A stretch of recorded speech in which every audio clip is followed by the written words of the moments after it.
गोली तो वो कह रहे हैं चली है। कहाँ चली है? संसद का मानसून सत्र चल नहीं पाया। पूरा विपक्ष मांग कर रहा था कि गृह मंत्री संसद में आकर जवाब दे कि पैलेट गन किसके आदेश पर चली, चली भी या नहीं चली। AK-47 कौन चलाया, क्यों चलाया, कैसे चली। छात्रों के आंदोलन पर इस तरह की बहस तेज हो रही थी। प्रधानमंत्री दिमागी नक्सल कर करके लाल किले के भाषण पर हवा का रुख किसी और दिशा में मोड़ रहे थे। ये दिमागी नक्सल मौके की तलाश में है, हिंसा अराजकता के वो रास्ते खोज रहे हैं। मगर सुप्रीम कोर्ट में हुई आज की चर्चा में सारा मामला ही खुलकर सामने आ गया।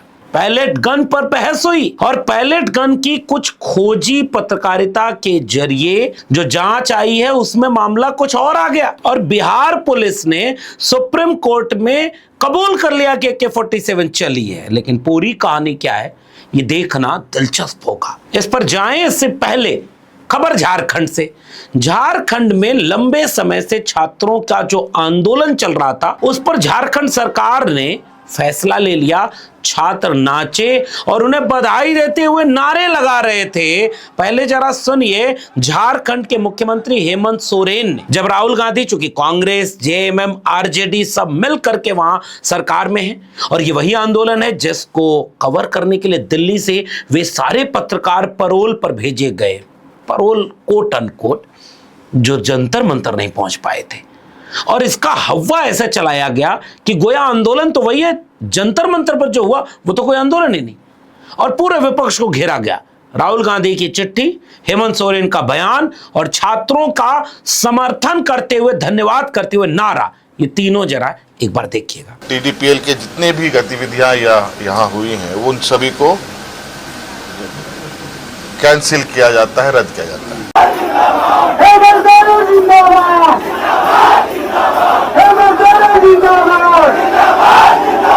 अब ये जो कुछ हुआ इसको लेकर के लोग अभी पशोपेश में थे कि बिहार में आंदोलन तेज हो गया।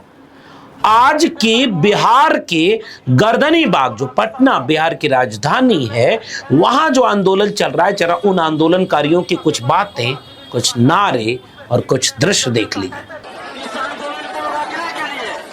बहुत जगह ट्रेन को रोक दिया गया, बस को रोक दिया गया, ये साजिश की गई, लेकिन फिर भी आंदोलन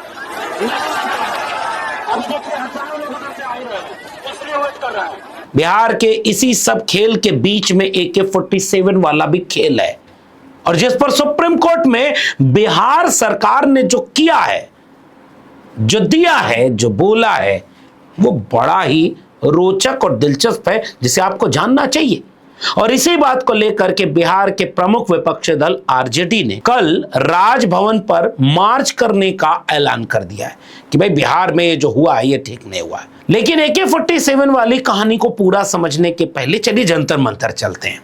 और जंतर मंतर में 20 जुलाई को जो हुआ उस पर बहुत सारी बातें हो चुकी। सुप्रीम कोर्ट में जो बातचीत हुई, जरा मैं उस पर आपकी तफसील से ध्यान ले आना चाहता हूं। दिल्ली पुलिस ने क्या दावा किया और क्या सवाल उभर रहे हैं और इसके बाद क्या बहस होगी, एक एक करके समझिए। मिसाल के तौर पर दिल्ली पुलिस की तरफ से दावा हुआ एक्सेसिव फोर्स का इस्तेमाल नहीं हुआ। तो फिर सवाल यह है कि मेडिकल रिकॉर्ड में पैलेट्स कहां से आए। दरअसल दिल्ली पुलिस कह रही है कि उसने जरूरत से ज्यादा बल इस्तेमाल नहीं किया। दूसरी तरफ लेडी हार्डिंग्स में MLC में एक प्रदर्शनकारी की चोट को पैलेट इंजरी दर्ज किया गया। एक्सरे में शरीर में पैलेट्स दिखाई देने की रिपोर्ट है। एक अन्य प्रदर्शनकारी के करीब 20 पैलेट वाउंड्स की मेडिकल रिपोर्ट सामने आई। यानी सीधा सवाल, अगर पैलेट इस्तेमाल ही नहीं हुआ तो शरीर में पैलेट पहुंचा कैसे, किस हथियार से चला, किस बल ने चलाया। सवाल इंपॉर्टेंट है। कहानी यह है कि सुप्रीम कोर्ट ने RAF के एम्यूनिशन लॉग्स सुरक्षित रखने का आदेश दिया और दिल्ली सरकार को पैलेट इंजरीज वाले प्रदर्शनकारियों के उचित इलाज का निर्देश दिया। इसलिए बहस सिर्फ प्रदर्शनकारी आरोप लगा रहे हैं यहीं तक सीमित नहीं है। अब इसमें मेडिकल रिकॉर्ड और एम्यूनिशन रिकॉर्ड्स भी जांच के केंद्र में आ गए हैं और इसलिए वे सारे लोग जो बड़ा बड़ा दावा कर रहे थे, न गोली चली, न पैलेट चला, न कोई मरा, गोली तो वो कह रहे हैं चली है। कहाँ चली है? आप संसदीय कार्य मंत्री हैं, कैबिनेट मंत्री हैं किरण रिजिजू, वो जो बोल रहे हैं उनको दरअसल करना यह था कि इस आंदोलन में दिल्ली पुलिस ने जो किया इस पर पर्दा डालना था। इस आंदोलन में दिल्ली पुलिस ने कुछ किया ही नहीं, कोई बल प्रयोग किया ही नहीं, और सब साजिश हो रही थी। कांग्रेस होती तो कुछ और कर देती। इसी बहाने इन बातों पर जो बोल रहे हैं, पहले जरा किरण रिजिजू यानी सरकार क्या कह रही है इसको सुन लीजिए। ये आंदोलन अगर कांग्रेस के जमाने में होते और कई हुए हैं, हजारों लोग मारे गए, तो इसमें तो आप तारीफ करना चाहिए दिल्ली पुलिस को और प्रशासन को कि इतना बड़ा आंदोलन को एक भी मौत छोड़िए सीरियस इंजरी तक नहीं होने दिया। और यहां गोली चलने का बात करते रहते हैं।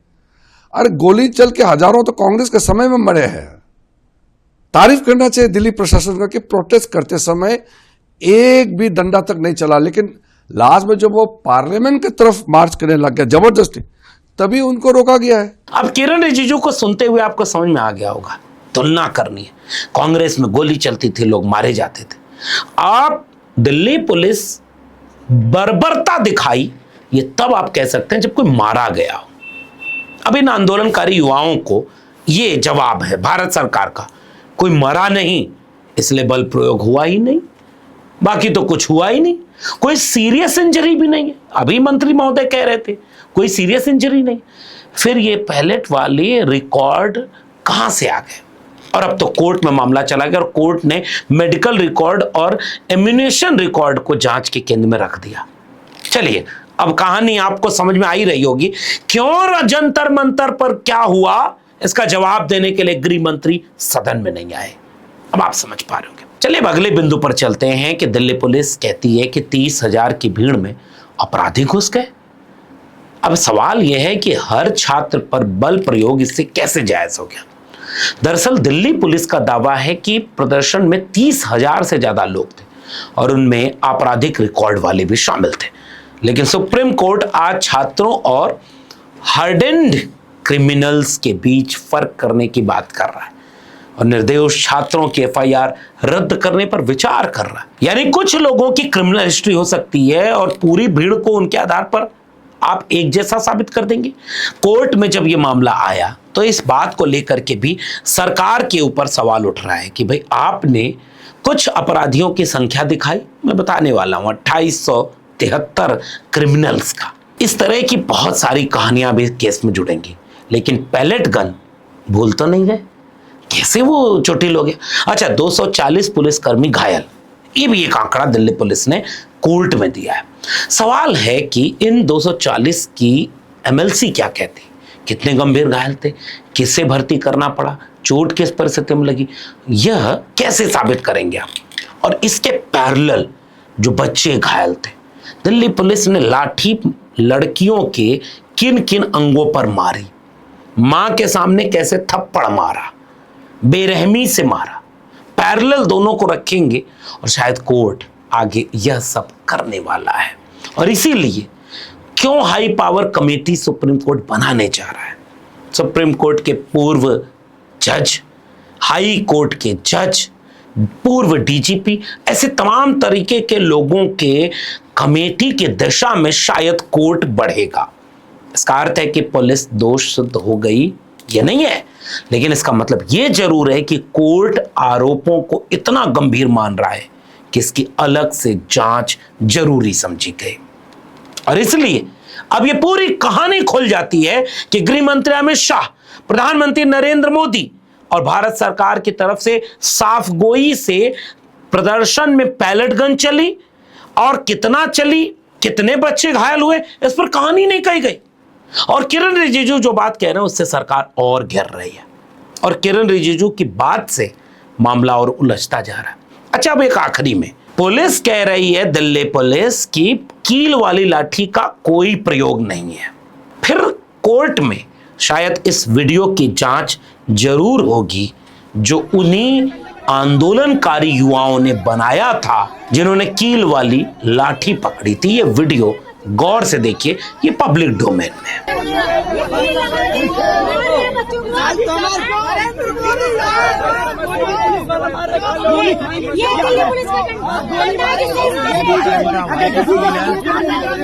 मैं उम्मीद करता हूं कि भारत सरकार, दिल्ली पुलिस और इस तरह के तमाम दावों का कोर्ट बहुत ही गंभीरता से संज्ञान लेगा और जितने वीडियो इस तरह के हैं इसके आधार पर एक ठोस जांच होगी। अब थोड़ा चलिए वापस बिहार चलते हैं।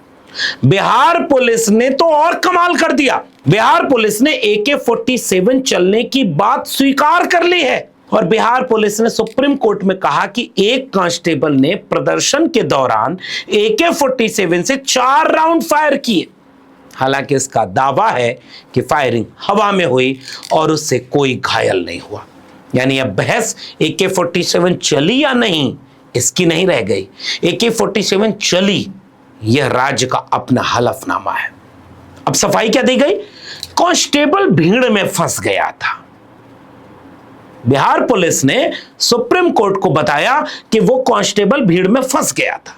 अब सवाल है कि वह AK-47 लेकर क्राउड कंट्रोल ड्यूटी में पहुंचा कैसे, और जो भीड़ में फंस गया था इसकी भी वीडियो आंदोलनकारियों की तरफ से या कुछ और स्वतंत्र लोगों की तरफ से पब्लिक डोमेन में वायरल है।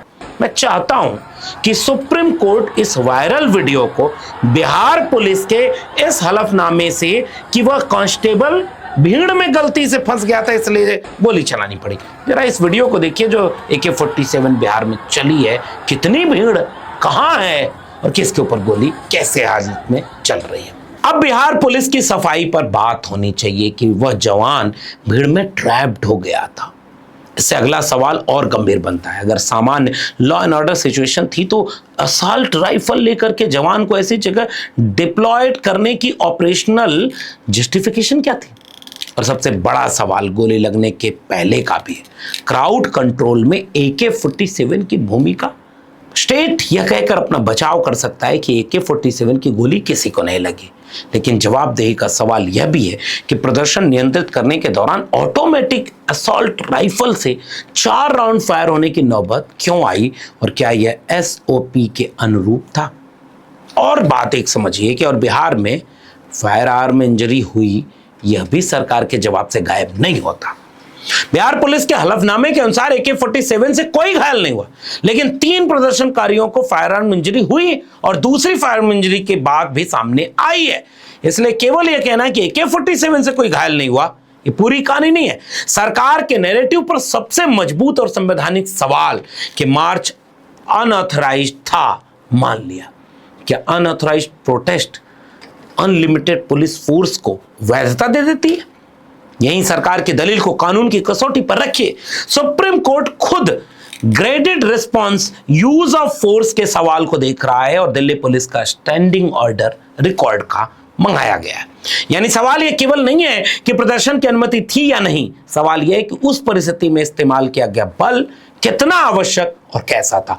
इसीलिए अब अगर कोर्ट ने इस पर और संज्ञान लिया तो दिल्ली पुलिस से लेकर बिहार पुलिस तक बुरी तरह से घिरते दिख रहे हैं। आने वाले दिनों में हम इंतजार करेंगे इस बात का कि ये पूरी बातचीत, ये पूरी जांच की प्रक्रिया, यह पूरी पारदर्शिता के साथ देश के सामने, आंदोलनकारी युवाओं के सामने और इस देश के हर नागरिक के सामने आनी चाहिए। मामला सामान्य कतई नहीं है।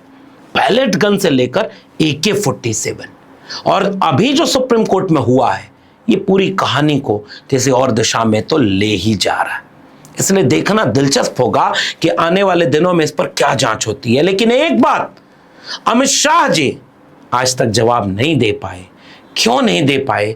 इसके कुछ कहानी सुप्रीम कोर्ट की कार्रवाई के बीच समझी जा सकती है। बाकी इस देश में आंदोलन बढ़ते जा रहे हैं। मैं आजमगढ़ की एक वीडियो के साथ आपको छोड़े जा रहा हूं जिसमें स्कूल के बच्चे, अभी तो जेनजी पर हम बात कर रहे थे, जेनेल्फा लगातार स्कूल ठीक करो इस अभियान में जुटा पड़ा है।